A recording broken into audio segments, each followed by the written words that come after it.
Buen día de nuevo. Continuamos con las charlas que están asignadas a esta parte del diplomado de insuficiencia cardíaca. Soy el doctor Eduardo Herrera Garza de Monterrey, Nuevo León, del Hospital Cristus Muguerza. Y la siguiente charla hablará sobre las otras opciones terapéuticas que existen en pacientes con falla cardíaca y FEBI reducida. Mis conflictos de interés, que no tienen nada que ver con el desarrollo de la plática. Espero que no exista ninguno. Desde mi punto de vista no lo existe. Y hoy vamos a tocar en los siguientes 20-25 minutos acerca de opciones terapéuticas en casos seleccionados de pacientes con falla cardíaca y FEBI reducida, que están sugeridos en las guías clínicas. Y hablaremos acerca del uso de la ivabradina, de la digoxina, de la carboximaltosa férrica, el vericiguat y la combinación de hidralazina y isosorbide. Empezando con la ivabradina, el ser humano sano, sin enfermedad cardiovascular de por medio, tiene una mejor sobrevida cuando su corazón late por debajo de los 70 latidos por minuto. Esa es una regla que existe, que entre más alta es la frecuencia por arriba de 70 latidos por minuto en el ser humano, menor va a ser su sobrevida. Y esta regla es aplicable con más intensidad en pacientes que tienen falla cardíaca y FEBI reducida. De manera que la ivabradina ha sido un fármaco importante para mejorar la expectativa pronóstica de un paciente que tiene falla cardíaca y FEBI reducida. El estudio SHIFT es un estudio que se hizo en pacientes con falla cardíaca y FEBI reducida, donde el objetivo era comparar el placebo contra ivabradina, buscando puntos finales primarios de muerte cardiovascular u hospitalización por insuficiencia cardíaca, puntos combinados. Como podemos ver, sí hubo una reducción que fuese estadísticamente significativa en favor de aquellos que recibían ivabradina, pero al hacer el análisis de mortalidad por todas las causas o la mortalidad cardiovascular, el impacto no era importante. En realidad, el impacto de beneficio en este punto final combinado se obtenía en base a mejorar la evolución de pacientes con insuficiencia cardíaca, ya fuera que fallecieran por insuficiencia cardíaca, fueran hospitalizados. La reducción de hospitalización de insuficiencia cardíaca era lo que le daba poder estadístico a este punto combinado. Y no quedó duda de que la ivabradina fue útil para reducir la frecuencia cardíaca de los pacientes que estaban en ritmo sinusal y tenían un tratamiento médico adecuado, comparados contra aquellos que estaban solamente con tratamiento médico adecuado para los pacientes con falla cardíaca y FEBI reducida. Cuando vemos el punto combinado de muerte cardiovascular y hospitalización por insuficiencia cardíaca, hay una reducción de riesgo relativo del 18%, que tiene una diferencia que es estadísticamente significativa en favor de ivabradina en comparación de placebo. Cuando vemos el impacto sobre las hospitalizaciones por insuficiencia cardíaca, pues el impacto es muy importante, de un 26% en favor de la ivabradina en comparación contra el placebo.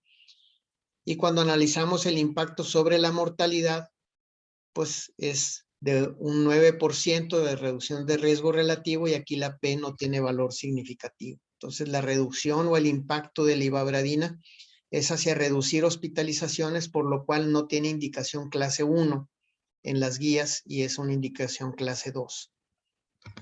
Lo que dicen las guías, las americanas lo ponen como una indicación clase 2A y se sugiere para pacientes con insuficiencia cardíaca crónica estable, con síntomas clase 2 o clase 3, con FEBI deprimida, que ya reciben terapia médica óptima, que incluya un beta bloqueador a una dosis máxima tolerada, o que ya no pueden recibir más dosis del beta bloqueador, que están en su ritmo sinusal, pero que mantienen una frecuencia cardíaca superior a los 70 latidos por minuto en reposo.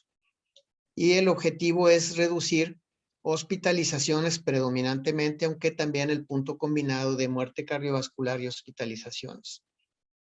Los europeos nos dicen que también tienen indicación clase 2A, la ivabradina, en pacientes que tienen falla cardíaca y FEBI deprimida menor del 35%, que están en ritmo sinusal con una frecuencia cardíaca superior a los 70 por minuto, a pesar del tratamiento en una dosis recomendada de beta bloqueador, o que es la máxima que puede tolerar el paciente del beta bloqueador, y que también recibe antagonismo neurohormonal, ya sea con un IECA o con un ARNI, y con antagonista del receptor del mineralocorticoide.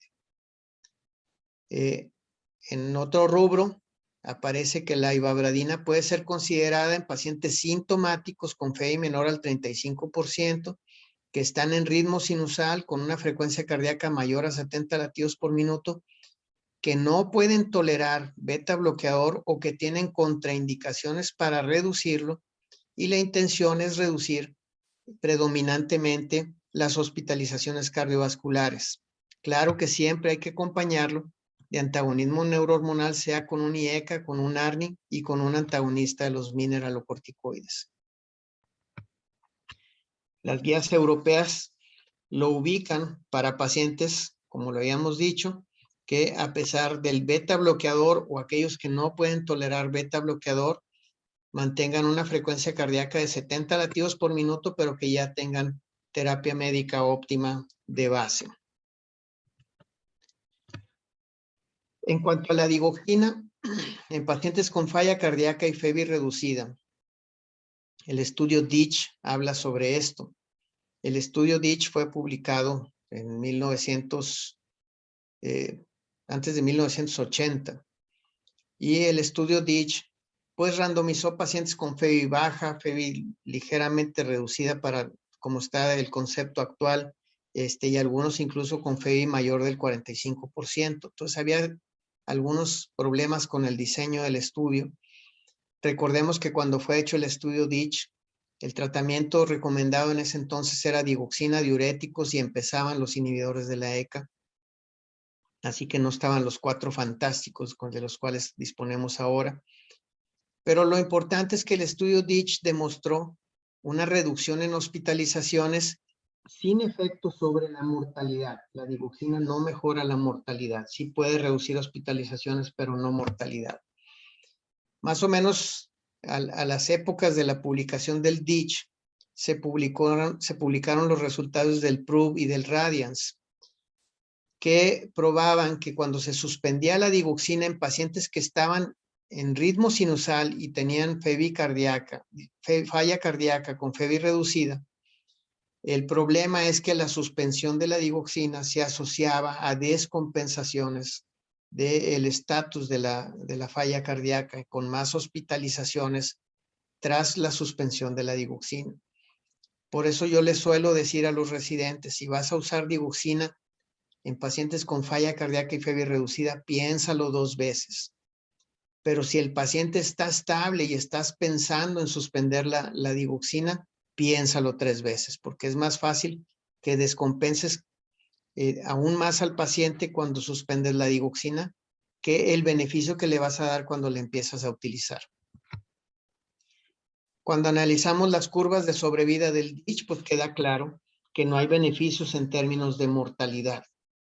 Pero es interesante un estudio que publica un análisis del DITCH, ya publicado el DITCH, que hace el Ahmed, en donde él demuestra que al hacer un análisis de los niveles de digoxina en los pacientes del estudio DITCH, aquellos que tenían un nivel de digoxina entre 0.5 y 0.9 nanogramos por mililitro, tenían una reducción del 6% de la mortalidad comparada con placebo. Y aquellos que tenían 1 nanogramo por mililitro, o sea, 0.1 nanogramos más de 0.9 nanogramos, implicaba un aumento de la mortalidad del 12% en comparación de placebo. De manera que la diferencia de 0.1 nanogramos hace una tremenda diferencia en la evolución de los pacientes. Por eso, si vamos a utilizar digoxina en pacientes con falla cardíaca y FEBI reducida, necesitamos utilizar la digoxina en dosis que mantengan niveles de digoxina por debajo de 0.9 nanogramos por mililitro. Las guías europeas ubican a la digoxina en pacientes con fibrilación auricular para impactar la respuesta ventricular a la fibrilación auricular. Pueden ser, la digoxina tiene una indicación clase 2A para los europeos en pacientes que tienen FA y que su respuesta ventricular sigue alta a pesar del uso de beta bloqueadores o cuando el beta bloqueador no está indicado o no es tolerado por el paciente. Pero también la digoxina puede ser considerada en pacientes con falla cardíaca y febri deprimida sintomáticos que están en ritmo sinusal a pesar de tener un tratamiento médico óptimo para reducir hospitalizaciones. Nunca pensaremos en mortalidad, pero aquí la indicación es tipo 2B, con nivel de evidencia B. Para los americanos, la digoxina tiene una indicación 2B en aquellos pacientes sintomáticos con febri deprimida que tienen terapia médica óptima o que ya no toleran más la terapia médica óptima, pudieras utilizar la digoxina pensando en reducir hospitalizaciones, pero una indicación clase 2B. Sabemos que la insuficiencia cardíaca tiene múltiples comorbilidades y una de ellas es la deficiencia de hierro. El estudio FAIR Heart Failure demostró cómo hay pacientes que tienen insuficiencia cardíaca que pueden tener deficiencia de hierro y la deficiencia de hierro afecta la función aeróbica del paciente. Es importante recordar que deficiencia de hierro no es igual a anemia. El paciente puede tener deficiencia de hierro y tener hemoglobina normal. La deficiencia de hierro va a incrementar la sintomatología en los pacientes con falla cardíaca, afecta la calidad de vida y afecta el desempeño físico. El diagnóstico de insuficiencia, de deficiencia de hierro en pacientes con falla cardíaca se va a realizar cuando la ferritina está por debajo de los 100 microgramos por litro o cuando la ferritina está entre 100 y 299 microgramos por litro y esto tiene que estar asociado a una saturación de transferrina menor al 20%. El estudio FAIR Heart Failure randomizó 459 pacientes que tenían deficiencia de hierro y se les administraba carboximaltosa férrica y el uso del hierro carboximaltosa o la carboximaltosa férrica se asoció a una mejoría funcional, una mejoría en la caminata de 6 minutos y mejoría en la percepción de la calidad de vida del paciente. Como podemos ver, la carboximaltosa férrica o el hierro carboximaltosa, el impacto que tuvo sobre las hospitalizaciones totales por insuficiencia cardíaca y muerte cardiovascular, muestra una tendencia, no es una diferencia que sea estadísticamente significativa, sino parece una tendencia a mostrar un impacto sobre este punto combinado de muerte, de hospitalización por falla cardíaca y muerte cardiovascular. Cuando vemos las hospitalizaciones totales por insuficiencia cardíaca, si hay una diferencia estadísticamente significativa, ya que el uso de carboximaltosa férrica redujo el riesgo relativo en un 26% de tener hospitalizaciones por insuficiencia cardíaca. De manera que el impacto de la carboximaltosa es mayor sobre la reducción de hospitalizaciones que sobre el beneficio en la mortalidad. Al hacer un análisis del estudio AFIRM-AHF, se aprecia cómo los pacientes que tienen cardiopatía isquémica de base para justificar la insuficiencia cardíaca tienen una mejor respuesta a la carboximaltosa férrica que aquellos que tienen una etiología no isquémica. Entonces, parece ser que las hospitalizaciones por falla cardíaca y las muertes cardiovasculares aparecen en una tasa mayor en los pacientes que tienen cardiopatía isquémica comparado contra los que tienen cardiopatía de etiología no isquémica. lo cual justificará un análisis para ver el valor de la carboximaltosa férrica en este tipo de pacientes de etiología isquémica y de etiología no isquémica, porque hasta el día de hoy parece que las de carboximaltosa férrica es más útil en pacientes con falla cardíaca de etiología isquémica que en aquellos que no tienen etiología isquémica. La deficiencia de hierro para los europeos pues tiene una indicación 2A, después del tratamiento médico óptimo. Para los americanos tiene una indicación igual, el reemplazo de hierro en forma de carboximaltosa férrica, una indicación tipo clase 2A. Luego viene el resultado del estudio Victoria, que utiliza Vericiguat en pacientes con insuficiencia cardíaca y fracción de eyección reducida. El Vericiguat es un estimulador de la guanilato ciclasa soluble. Se utilizó en el estudio Victoria en más de 5,000 pacientes que tenían FEBI menor del 45%, el promedio era de 29%, los pacientes estaban en clase 2, 3 o 4, de acuerdo a la New York Heart Association. Eran pacientes que tenían falla cardíaca crónica recientemente descompensada y la dosis objetivo era lograr la administración, perdón por el error, Vericiguat 10 miligramos diarios. Los pacientes tenían evidencia de tener elevación de los péptidos natriuréticos y el punto final primario analizado era la muerte cardiovascular y la primera hospitalización por falla cardíaca. Un seguimiento a 10 meses. Y hubo un impacto estadísticamente significativo en donde se obtuvo una reducción de 10% del riesgo relativo del punto final primario, predominantemente a reducir las hospitalizaciones por falla cardíaca, ya que el impacto sobre la muerte cardiovascular no era tan importante. Los efectos colaterales a consignar pues son la hipotensión y la aparición de síncope en quienes recibían Vericiguat a dosis de 10 miligramos diarios.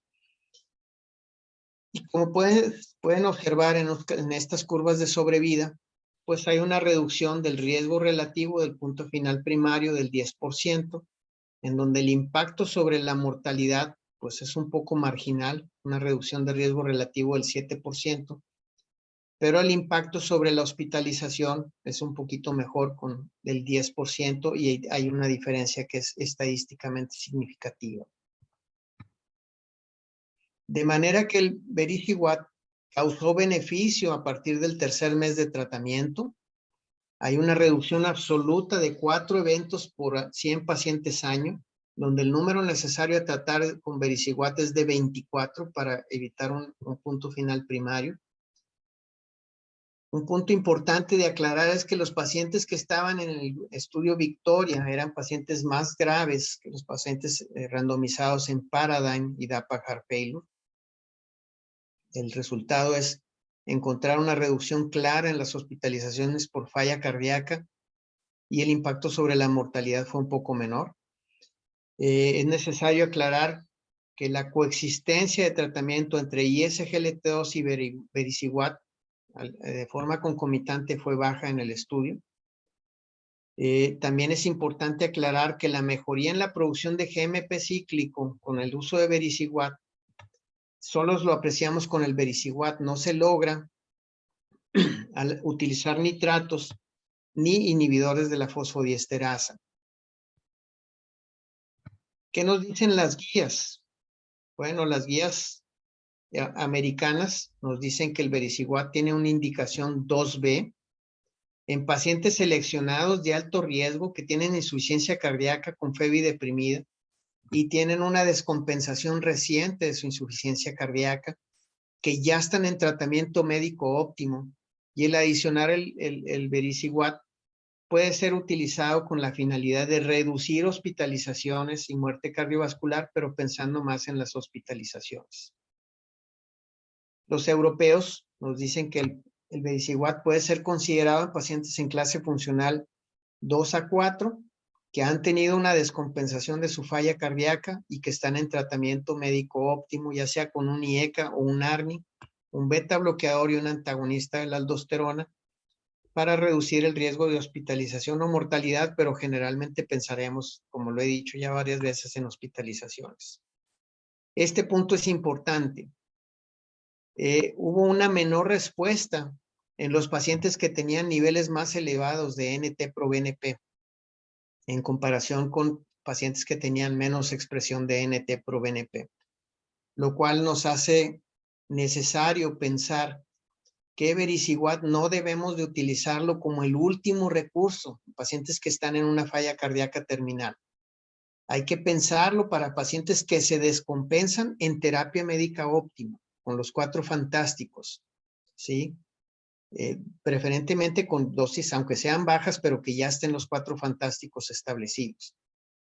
Si están los 4 fantásticos establecidos después de una hospitalización por una descompensación aguda de una falla cardíaca con FEBI reducida, entonces hay que pensar en Vericiguat, no dejarlos que terminen evolucionando una etapa terminal para empezar a pensar en el Vericiguat.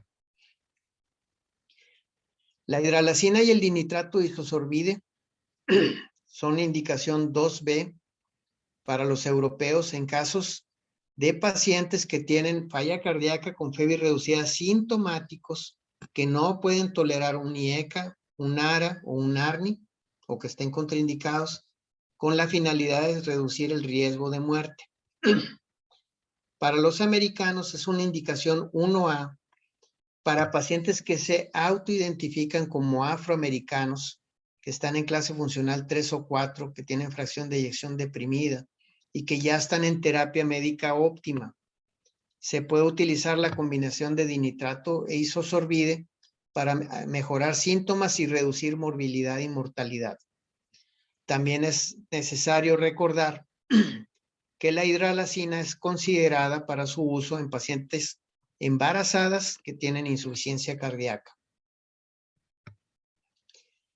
Concluyo diciendo que existen alternativas terapéuticas para pacientes con falla cardíaca y FEBI deprimida que no tienen una indicación clase 1, pero que son como quiera alternativas para mejorar la expectativa de los pacientes seleccionados. Sabemos que la ivabradina es útil para reducir hospitalizaciones en pacientes que no toleran dosis mayores de beta bloqueadores o en quienes ya están en una dosis óptima y a pesar de ello están en ritmo sinusal con frecuencia cardíaca mayor a 70 por minuto. Sabemos que la ivabradina no modifica mortalidad. Cuando hablamos de digoxina, pues es útil en pacientes con fibrilación auricular para control de frecuencia cardíaca en aquellos pacientes que tienen falla cardíaca y FEBI deprimida. Pero también podemos utilizar digoxina en pacientes que tienen falla cardíaca, FEBI deprimida, están en ritmo sinusal y siguen sintomáticos a pesar de tener terapia médica óptima. Los estudios clínicos randomizados muestran cómo todavía se sigue utilizando digoxina como en un 30% de los pacientes con falla cardíaca y FEBI deprimida y no todos ellos tienen fibrilación auricular. También se usa en ritmo sinusal. Pero es importante recordar que el efecto es sobre la reducción de hospitalizaciones. Cuando usamos digoxina, hay que tener niveles terapéuticos por debajo del nanogramo, de 0.9 para abajo, para al menos no afectar, no incrementar la mortalidad en este tipo de pacientes. El hierro carboximaltosa o la carboximaltosa férrica mejora la calidad de vida, la distancia caminada en 6 minutos y la clase funcional de pacientes con falla cardíaca y deficiencia de hierro. No impacta la mortalidad, la carboximaltosa férrica. Por otro lado, el Vericiguat, sabemos que estimula la guanilato ciclasa, perdón por el error, que facilita un incremento del GMP cíclico y facilita la respuesta al óxido nítrico que va a mejorar la función endotelial y la vasodilatación, que van a ayudar en la falla cardíaca. Reduce hospitalizaciones, pero su impacto sobre la mortalidad es menor. Hay que entender que Vericiguat no es un fantástico más, pero cuando ya están los 4 fantásticos es una buena opción a considerar para pacientes que han sufrido una descompensación aguda de una falla cardíaca que previamente estaba compensada con los 4 fantásticos. Sabemos que el Vericiguat es útil con el tratamiento médico óptimo, como ya les decía, pacientes con la descompensación aguda. No hay que dejarlo como la última estrategia y dejar que los pacientes lleguen a su fase terminal de la falla cardíaca para empezar a considerar el vericiguat. Hay que considerarlo en aquellos que tienen falla cardíaca crónica, que están en tratamiento médico óptimo y sufren una descompensación aguda de esa falla cardíaca que previamente estaba compensada. La combinación de hidralazina y sorbide es útil en pacientes que se consideran, ellos mismos se identifican como de raza negra, que tienen insuficiencia cardíaca y fiebre reducida. De acuerdo a lo encontrado en el estudio BHAFT, pues ahí es en donde nació el concepto de la utilidad de la hidralazina y sorbide, que se comparó con enalapril en este estudio, y son utilizados como una alternativa en pacientes que no pueden recibir IECA, ni ARNI o ARA2.